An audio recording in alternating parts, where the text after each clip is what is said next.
Aunque conocíamos solo en la superficie los misterios del reino antiguo, la gran guerra ancestral, las armas con el poder de destruir al mundo, el pecado de Zunisha, una posible traición, la gran purga del gobierno, la madre flama, la leyenda del dios del sol, la existencia del primer pirata llamado Joy Boy y la verdad del siglo vacío, repito, solo en la superficie. Porque ahora en las profundidades del mar yace algo que nos va a dejar atónitos. La verdad está sumergida en el fondo del océano y cuando salga a la luz nos va a poner al mundo de cabeza.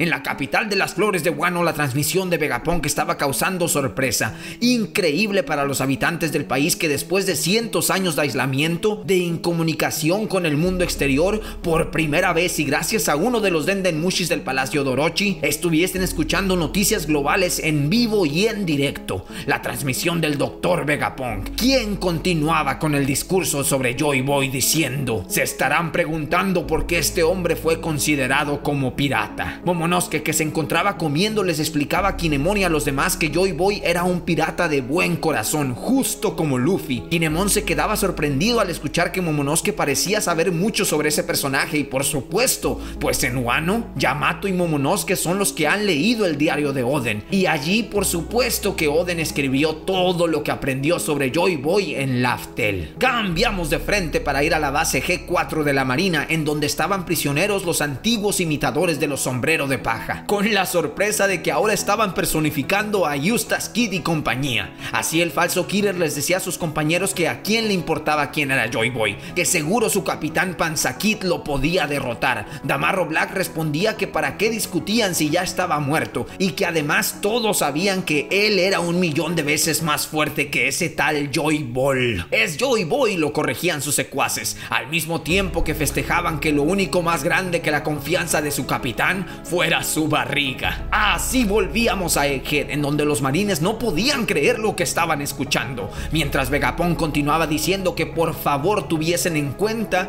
que apenas él había podido leer algunos poneglyphs, no todos. Y viendo a la isla rodeada por los buques de guerra de la marina, escuchábamos que a pesar de esto, esos pocos poneglyphs combinados apuntaban a la misma narrativa, una crónica clara, increíble de una gran guerra que hubo en el pasado. Los marines seguían escuchando la transmisión cuando el doctor seguía revelando que durante ese periodo de tiempo, ese hombre conocido como Joy Boy había enfrentado a su enemigo, la organización ahora conocida como el Gobierno Mundial. Los marines sorprendidos reaccionaban a ese nombre, dándose cuenta que eran ellos mismos, que ellos eran los enemigos del pasado. Otro usaba la lógica para decir que naturalmente, pues habían dicho que Joy Boy era un pirata. Pero al interior de la isla veíamos a Warcurio que continuaba persiguiendo a Dory, a Brogy y a Luffy, mientras la voz de Vegapunk seguía sonando diciendo que en ese entonces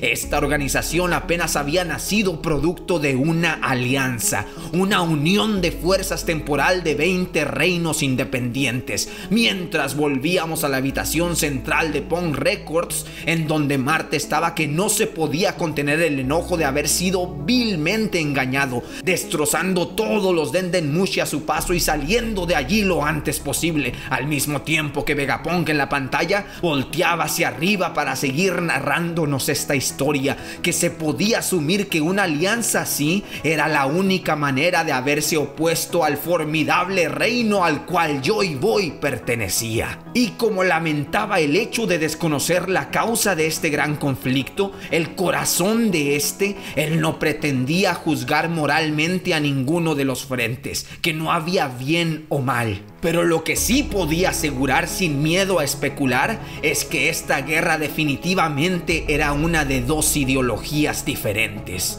Que, recapitulando, ya les había mencionado que Joy Boy pertenecía a un reino sumamente avanzado, y mientras hablaba veíamos a Zunisha caminando en el nuevo mundo. Ahora nos encontrábamos en Zou, la espalda de este colosal elefante Nakama de Joy Boy, con la nueva monarca de los Minks, Carrot, y los mosqueteros escuchando al doctor decir que este reino era tan avanzado tecnológicamente que simplemente es difícil de creer creer que pudiese haber existido hace 900 años, que las armas que se habían usado durante esta guerra de 100 años son inconcebibles para la ciencia moderna, muy alejadas de las capacidades tecnológicas actuales. Pero cambiábamos de frente para ahora ver un barco a la distancia con nada más y nada menos que los piratas de Foxy, riendo a carcajadas, burlándose de las insensateces que estaba diciendo el doctor Cabeza de Cacahuate. El gigante Gyojin le reclamaba que no dijera esa palabra porque le estaba dando mucha hambre, pero Vegapunk seguía sonando diciendo que dicha tecnología era sencillamente incomprensible incluso para un genio tan grande como él. Los piratas de Foxy no podían con el ego del doctor. Y así, viéndolo nuevamente en pantalla, Vegapunk recalcaba que precisamente allí radicaba el problema. Labo Stratum en la isla del futuro, de vuelta a Egghead, en donde veíamos a Stussy operar el centro de control comunicándose con Edison, mientras que Kaku aún estaba atado y encerrado en la burbuja detrás de ella.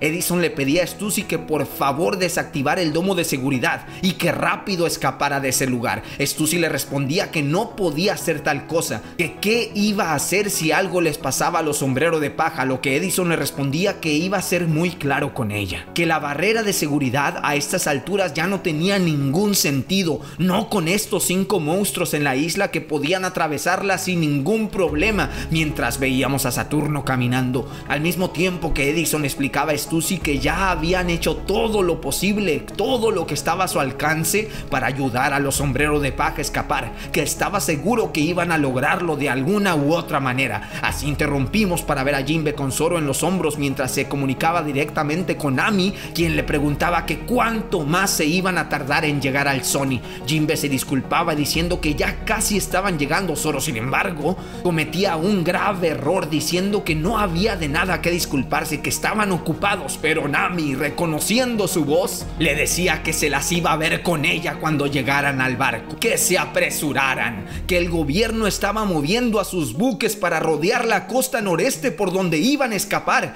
que nunca lo iba a perdonar si los marines lograban derribarlos en el intento. Así veíamos el barco de Elbaf completamente rodeado por buques de guerra acorazados listos para el ataque. Pero de vuelta en el cuarto de control, Stussy cerraba los ojos y cabizbaja decía que le daba gusto escuchar que Edison tenía buenas predicciones en cuanto al escape de los sombreros de paja, que estaba preocupada de que Stella nunca le perdonaría si permitía que el gobierno los capturase.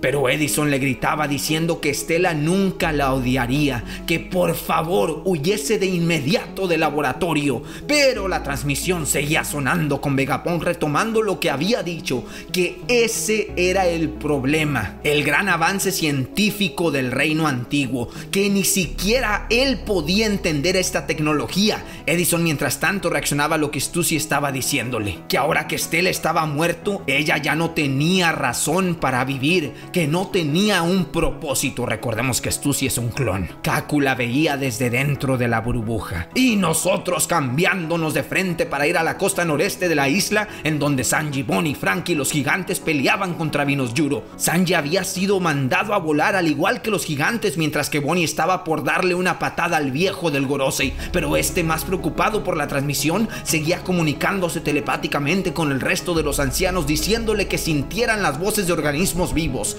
Y ocupándose momentáneamente en la pelea, Venus-Yuro gritaba el nombre de Bonnie, desenvainando su katana para estar a punto de cortarla, pero en una jugada de último segundo, Franky lograba apartar a Bonnie para esquivar el corte circular de Venus-Yuro. ¡Qué épico, Franky! ¡Qué épico panel! Un corte tan profundo que había decapitado al barco de los gigantes, quienes tirados no podían creer el poder de Venus-Yuro. Al mismo tiempo que Bonnie cayendo, regresaba a su forma original de niña. Franky le preguntaba que si se encontraba bien, a lo que Bonnie le respondía que era porque no podía mantener su técnica del futuro distorsionado por bastante tiempo. Pero regresábamos a Vegapunk con su mensaje diciendo que el siglo vacío había terminado con la derrota de Joy Boy. Y al mismo tiempo que escuchábamos esto, veíamos a los dos colosales posibles ex nakamas de Joy Boy. Uno ya confirmado, Zunisha, quien cometió un crimen que seguramente significó la derrota de Joy Boy. Tenemos muchos análisis de cuál fue el crimen de Zunisha y cómo seguramente no fue un crimen intencional, una traición deliberada, sino que a Zunisha lo engañaron,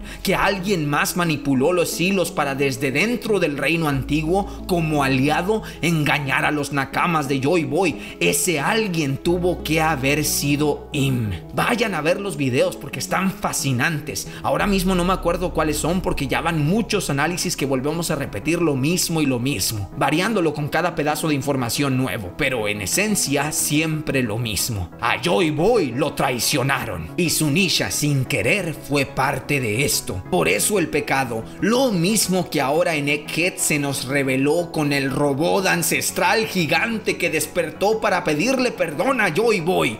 Y nosotros nos preguntamos sorprendidos como si no supiésemos ya. ¿Perdón por qué? Pues aquí una imagen dice más que 1000 palabras. Zunisha y el robot ancestral juntos, justo al mismo tiempo que Vegapunk decía que el siglo vacío terminó cuando Joy Boy fue derrotado. Esto es poesía pura. Continuamos. Así Venus Yuro desesperado le gritaba a Vegapunk a todo pulmón que cuanto más tenía planeado revelar, que se callase de una buena vez, y sin pensarlo salía disparado de la costa noreste, dejando fuera de peligro a Bonnie, a los gigantes y a los sombreros de paja. Así veíamos a Venus Yuro cargando todas sus fuerzas, analizando que desde el laboratorio había demasiadas señales orgánicas, que era imposible saber de dónde provenía la transmisión. Robot ancestral gigante. Por eso Vegapunk estaba atorado en el robot ancestral gigante al inicio del arco. Y mientras tanto Vegapunk continuaba hablando, diciendo que las consecuencias de esta gran guerra habían sido muy caras, que el mundo había sido herido y que esas cicatrices al día de hoy aún no habían sanado. Pero de un katanazo, Venus Yuro con todas sus fuerzas había cortado la nube del laboratorio de Egghead completamente a la mitad. Un corte impresionante como pocas veces habíamos visto. Los agentes del Cyberpol dentro del sótano no lo podían creer. De repente el cielo se les había abierto. Los serafines también reaccionaban y junto con todos los agentes caían al precipicio. Un caos total en la isla de Egghead. Y así, mientras todos caían, Vegapunk continuaba hablando, refiriéndose ahora al presente. Que todos sabían que en este mundo viajar de una isla a otra era extremadamente difícil. Que para lograrlo los mares que se tienen que navegar son extremadamente grandes y peligrosos. Que por eso la mayoría de la gente nacen, crecen y mueren en una misma isla, sin nunca jamás experimentar otras culturas que no fueran las suyas propias.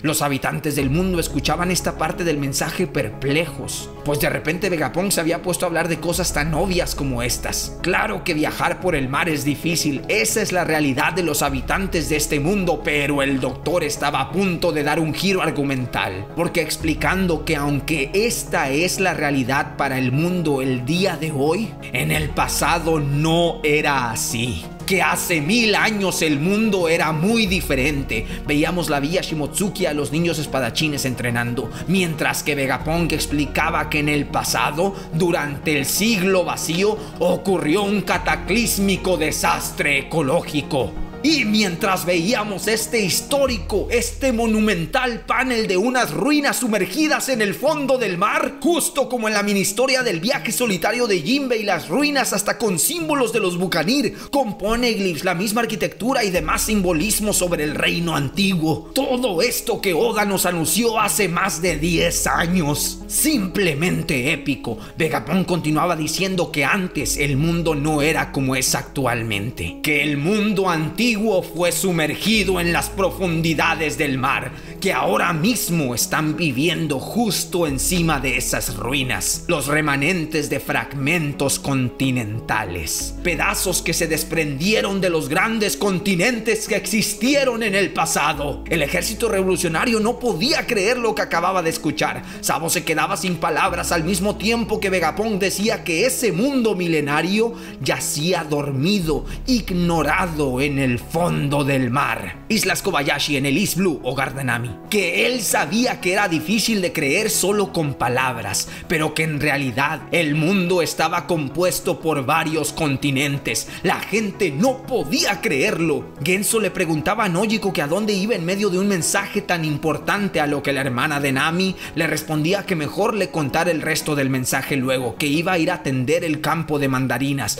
Vegapunk explicaba que este cambio en la geografía del mundo era la única manera de entender cómo el gobierno había podido censurar 100 años de historia, una hazaña que a simple vista parece imposible, pero que cobra muchísimo sentido cuando se considera toda la evidencia incuestionable que apunta a la misma conclusión: que en ese entonces, en tan solo 100 años, el nivel del mar incrementó la increíble cantidad de 200 metros. A continuación veíamos de vuelta a los marines, quien, comparando la medida con los buques acorazados, que tan solo miden 60 metros, trataban de comprender la profundidad que Vegapunk había revelado. Que por supuesto que el mundo había desaparecido entonces, pero uno de los vicealmirantes simplemente no podía darse el lujo de creer, y abiertamente le gritaba a sus soldados que dejaran de escuchar tremendas mentiras, que tenían que hacer su trabajo, que los agentes del Cyberpol y los Serafines habían sido avistados cayendo del laboratorio, que tenían que ir a rescatarlos. Y mientras tanto, en el pueblo de las burlas, Hayamok Town,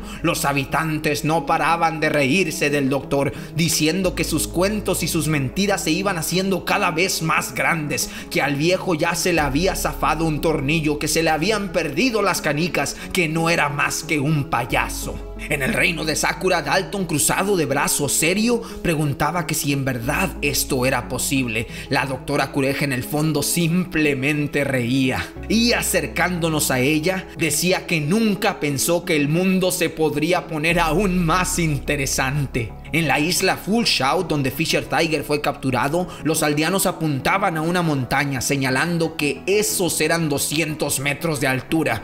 Que si lo que estaba diciendo el doctor era que algo tan grande como esa montaña podía ser devorada por el mar. Que si realmente pasó, debió ser horrible para la gente de ese tiempo, significando la muerte de miles de personas. Mientras que esta niña, que se parece mucho a Miss Golden Week, simplemente se quedaba callada. Pero mientras tanto, en la Galela Company de Water 7, la gente veía en la pantalla al Dr. Vegapunk diciéndoles que ahora mismo debían estarse preguntando cómo y por qué pasó tal inundación. Que naturalmente la lógica era asumir que se trató de un desastre natural, pero que él podía asegurarles que no, que de natural no tuvo nada, que había sido una calamidad causada por la mano del hombre. En los cielos de algún mar veíamos al globo aerostático de Big News Morgans, quien gritaba que esto tenía que ser una broma. Vivi le cerraba el pico para seguir escuchando a Vegapunk, quien explicaba que si esta catástrofe hubiese sido ocasionada por un fenómeno natural, habría evidencia de avisos tempranos que da la misma naturaleza antes de un cataclismo así, pero que entre toda su investigación en meteorología, geología, ecología, ciencias atmosféricas, nunca encontró ningún indicio de tales alertas. Que toda la evidencia apunta a que este fenómeno había aparecido de la nada, artificialmente, que es simplemente imposible que un desastre de este nivel pasara así espontáneamente y sobre todo en el transcurso de tan solo 100 años, lo que significa que debió ser provocado y que sus sospechas habían sido confirmadas apenas hace unos cuantos días,